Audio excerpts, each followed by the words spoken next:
Epione pain management and regenerative centre. ఇక మీ నొప్పులు శాశ్వతం కావు. తాటికొండ రాజయ్య అండ్ ఆరూరు రమేష్ ఇద్దరు కలిసి మిమ్మల్ని లోకల్ కాదు అని చెప్పేసి ఇప్పటివరకు మాట్లాడుతున్నారు. దాని మీద మీరు ఏం చెప్తారు? ఇక వాళ్ళు ఇద్దరు అంటే ఒకటే గుట్టి పక్షులు అనమాట.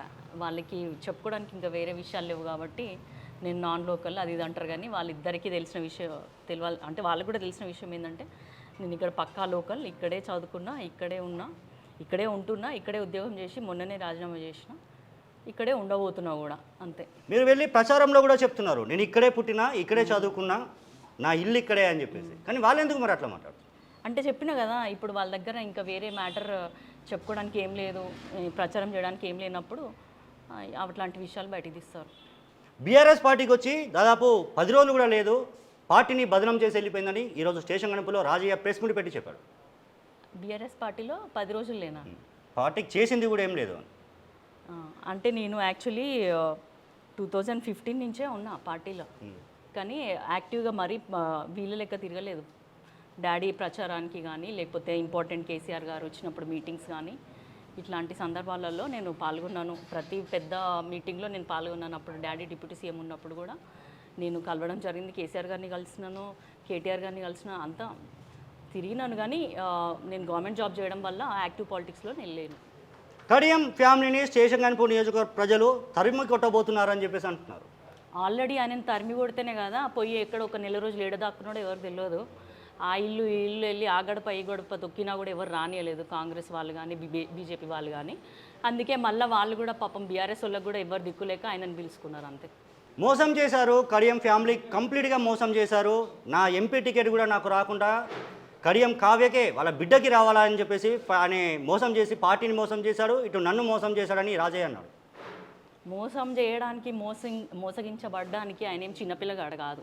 ఆయనకి ఇచ్చిన అవకాశాలు, ఆయనని ఎట్లయితే ఉప ముఖ్యమంత్రిని చేసిందో అప్పుడు పాడు చేసుకున్నాడు. తర్వాత ఎమ్మెల్యేగా 2 సార్లు ఆయనకే ఇచ్చారు. అప్పుడు కూడా ఆయన చేసిన పనులకే ఆయనకి ఇవ్వలేదు. వాళ్ళు కూడా బీఆర్ఎస్ వాళ్ళు ఉట్టిగానే ఎవరికి పడితే వాళ్ళకి ఇయ్యరు కదా. సర్వేలు చేయించుకున్నాకనే ఈ వ్యక్తికి ఇస్తే మళ్ళీ ఖచ్చితంగా ఓడిపోతామని చెప్పి ఆయనకి ఇవ్వలేదు. అంతేగాని ఆయనని మోసగించాల్సిన అంత అవసరం లేదు. ఆయన మోసగించుకున్నాడు కాబట్టి ఆయన ఆ స్థితిలో ఉన్నాడు. 8 నెలల కాలం ఉప ముఖ్యమంత్రిగా రాజయ్య కొనసాగుతున్నప్పుడు కావాలని కడియం రాజయ్యని బర్తరఫ్ చేసే ప్రయత్నం చేశాడు. నా పదవి పోవడానికి కడియం శ్రీహరే కారణం అంటున్నాడు. ఇప్పుడు ఏమవుతుందంటే ఆయనకి నిద్ర పట్టకపోవడానికి కూడా కడియం శ్రీహరి కారణం అంటాడు. ఆయనకి ఉన్న ఏ ఇబ్బందికైనా కూడా కడియం శ్రీహరి కారణం అంటాడు. అవన్నీ నిజాలు కావు కదా. ఏదో అంటే వాళ్ళు ఇప్పుడు మళ్ళీ నిన్న ఏదో పాపం ఆయనని పిలుచుకొని కేసీఆర్ గారు మాట్లాడి ఏదో మళ్ళీ సపోర్ట్ చెయ్యి మాతో తిరుగు అన్నందుకు మళ్ళీ ఇప్పుడు వాయిస్ రేజ్ చేసిండు. ఈ నెల రోజులు అసలు ఎటుపోయింది అన్నది ఫస్ట్ జనాలకు చెప్పాలి. ఏం చెప్తారు? గన్పూర్కి మళ్ళీ రాజయ్య బీఆర్ఎస్ ఇన్ఛార్జ్గా కొనసాగుతున్నా కేసీఆర్ నాకు మళ్ళీ ఆ పదవి ఇచ్చారని చెప్పేసి అంటున్నారు.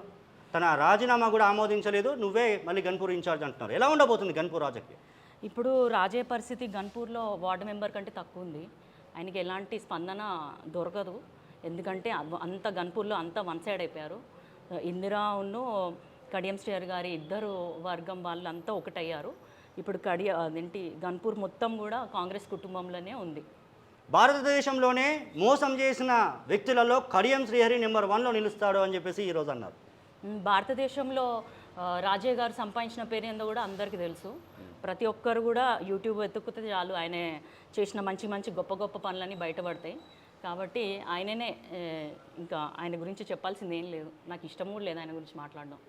కడియం సంపాదించిన ఆస్తులు త్వరలో బయట పెడతా, కంప్లీట్గా విదేశాలలో డబ్బులు కూడబెట్టాడు, వాటికి ప్రత్యక్ష సాక్ష్యం కడియం కావ్య అంటున్నాడు రాజయ్య. చాలా సంతోషం. అదేదో సినిమాలో అన్నట్టు ఆ ఊహే బాగుంది అన్నట్టు అట్లాంటి ఆస్తులు ఉంటే బయటికి తీయమనండి, మేము కూడా ఎంజాయ్ చేస్తాం.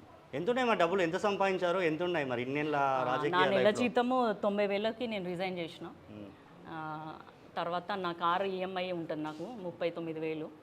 దాంతో మిగిలింది నా జీతము. తర్వాత ఆస్తులంటే ఏం ఆస్తులు లేవు మాకు ఓన్లీ కార్యకర్తలే మా ఆస్తి అని చెప్పి వాళ్ళని కాపాడుకోవడానికి మేము పార్టీ మారినాము. అదే ఆస్తిని మేము కాపాడుకుంటాం. ఆయనకి ఏం మిగలలేదు, అందుకే ఆయన మా మీద పడుతున్నాడు అంతే. మీరు ప్రచారం చేస్తున్నారు, దాదాపు కొన్ని నియోజకవర్గాలలో కాంగ్రెస్లోనే అల్లర్లు కనబడుతున్నాయి, కొద్దిగా వర్గపోరు కనబడుతుంది, ఏం సమాధానం చెప్తారు? అవి చాలా చాలా మైన్యూట్ థింగ్స్ అండి. అక్కడ 3-4 వేల మంది ఉన్నప్పుడు ఒకరిద్దరు డిస్టర్బెన్స్ ఏదో చేస్తారు. అది కూడా వాళ్ళకి వచ్చే ఓటు శాతం కూడా చాలా తక్కువ ఉంటుంది. అంత ఇన్ఫ్లుయెన్స్ చేయలేని వాళ్ళే వచ్చి గొడవలు చేస్తుంటారు తప్ప అది పెద్ద పట్టించుకోవాల్సిన విషయమేం కాదు. ఒకవేళ అట్లాంటివి ఏమైనా ఉన్నా కూడా మేము అంతా కూర్చొని మాట్లాడుకొని ముందుకెళ్తాం. ఎలా ఉంది వాళ్ళ పాలకుర్తికి వచ్చినట్టున్నారు? చాలా బాగుంది. పాలకుర్తి గన్పూర్ నియోజకవర్గం రెండు మా ఎమ్మెల్యేలు అందరూ కూడా వస్తున్నారు, కలిసి వస్తున్నారు. అందరూ కలిసి మేము మీటింగ్స్ పెట్టుకుంటున్నాం. మండల స్థాయి ప్రతి నియోజకవర్గంలో మండల స్థాయి మీటింగ్స్ పెట్టుకుంటున్నాం. రెస్పాన్స్ చాలా బాగుంటుంది. ప్రజలు కూడా చాలా ఉత్సాహంగా ఉన్నారు. ఓకే, పబ్లిక్లోకి వెళ్ళినప్పుడు పబ్లిక్ నుంచి ఇప్పుడు వీళ్ళందరూ ఇలా మాట్లాడుతున్నారు కదా, పబ్లిక్ నుంచి మీకు రెస్పాన్స్ ఎలా వస్తుంది? ఎవరందరూ అంటే పొలిటికల్ లీడర్స్ మీన్స్ ఇటు బీఆర్ఎస్ కానీ అసలు నాకు తెలిసి గ్రౌండ్లో ఏం వర్క్ చేస్తలేరు అనుకుంటా. కేవలం ఇక్కడ కూర్చొని ప్రెస్ మీట్లు మాత్రమే పెడుతున్నట్టున్నారు. కాబట్టి వాళ్ళు చెప్పుకోవడానికి ఏం లేదు. వచ్చి ప్రజాక్షేత్రంలో చూస్తే ఎవరి బలం ఎంత ఉందో అర్థమవుతుంది. ఎందుకు ప్రధానంగా ఇప్పుడు మీరేమో 6 గ్యారెంటీలు మా కాంగ్రెస్ పార్టీకి దాదాపు 6 గ్యారెంటీలు మమ్మల్ని గెలిపిస్తాయని మీరు చెప్తున్నారు. వాళ్ళేమో 4 నెలల్లో కాంగ్రెస్ చేసిన పనులే మమ్మల్ని గెలిపిస్తాయని అటు బీజేపీ చెప్తుంది, ఇటు బీఆర్ఎస్ చెప్తుంది. ఇప్పుడు వాళ్ళకి కొంచెం ఓపిక కూడా లేదు. ఫస్ట్ ఆఫ్ ఆల్ బీజేపీ కూడా కొత్తగా ఇప్పుడు ఫామ్ అయ్యే ప్రభుత్వం కూడా కాదు. గత 10 ఏళ్ళుగా వాళ్ళు కేంద్రంలో ఉండి తెలంగాణకి వరంగల్కి ఏం చేశారో ఫస్ట్ అది చెప్పమనండి. అలాగే బీఆర్ఎస్ కూడా 10 ఏళ్ళు చేసింది. వాళ్ళు చేసింది ఏందో కూడా ప్రజలు చూసిండ్రు. ఇప్పుడు వద్దు మాకు బీఆర్ఎస్ ప్రభుత్వము, కాంగ్రెస్ ప్రభుత్వం 6 గ్యారెంటీలు అమలు చేస్తూ ఉంటుంది అన్న నమ్మకంతో వాళ్ళు ఓటేశారు. అదేవిధంగా మేము 5 గ్యారెంటీలు అయితే అమలు చేస్తున్నాము. ఇంకో మిగిలిన ఒక 2500 ఏదైతే మహిళలకు ఇచ్చేది ఉందో అది కూడా ఎలక్షన్ కూడా అయిపోయినాక తప్పకుండా చేస్తాం. ఇటీవల ఒక మీడియా ముఖంగా కూడా కేటీఆర్ మాట్లాడిండు. నాకు ఊహ వచ్చిన కాంచి కూడా మా నాన్నని మోసం చేసింది ఇంతవరకు నేను ఎవరిని చూడలేదు. ప్రధానంగా కడియం శ్రీని అయితే నేను మర్చిపోలేనని చెప్పేసి దానికి నా దగ్గర సమాధానం లేదు. ఎందుకంటే రాజకీయాలలో ప్రజల అభిప్రాయం మేరకు వెళ్ళాలి, అభివృద్ధిని చూసుకొని వెళ్ళాలి. మనము ఇంకెంతకాలం రాజకీయాల్లో ఉంటాము అనేది ఒకటి ఆలోచించుకున్నారు మా నాన్నగారు.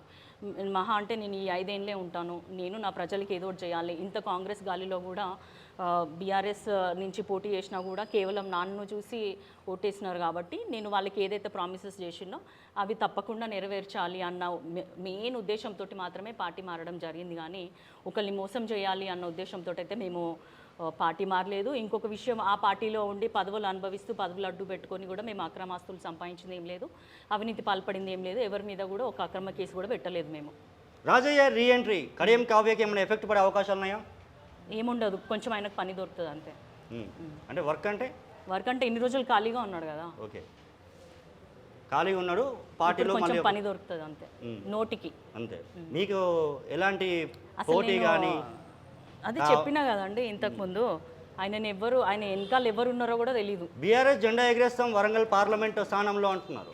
వాళ్ళు నిద్రలేస్తే బాగుంటుంది, కళలు అంటున్నారు అంతే.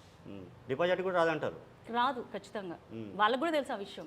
అందుకే అంత వీక్ క్యాండిడేట్ని పెట్టుకొని అట్లీస్ట్ కనీసం బీజేపీ అభ్యర్థి కన్నా కొంచెమైనా ఏదో ఏమంటారు ఆ ఓట్లు ఇతన్న పడాలన్న ఉద్దేశంతో అట్లా పెట్టుకున్నారు. గన్పూర్ దాదాపు, ఎందుకంటే మీ నాన్నగారు కూడా ఎమ్మెల్యే కాబట్టి గన్పూర్ ప్రజలతోటి టచ్లో ఉంటున్నారా, లేకపోతే మిగతా నియోజకవర్గాలతో ఎక్కువ టచ్లో ఉంటున్నారా? నేనా అన్నీ సమానంగా చూసుకుంటున్నామండి. ఎందుకంటే మాకు ఇప్పుడు ఒక స్టూడెంట్కి అన్ని సబ్జెక్ట్స్ ఈజీ ఉండవు.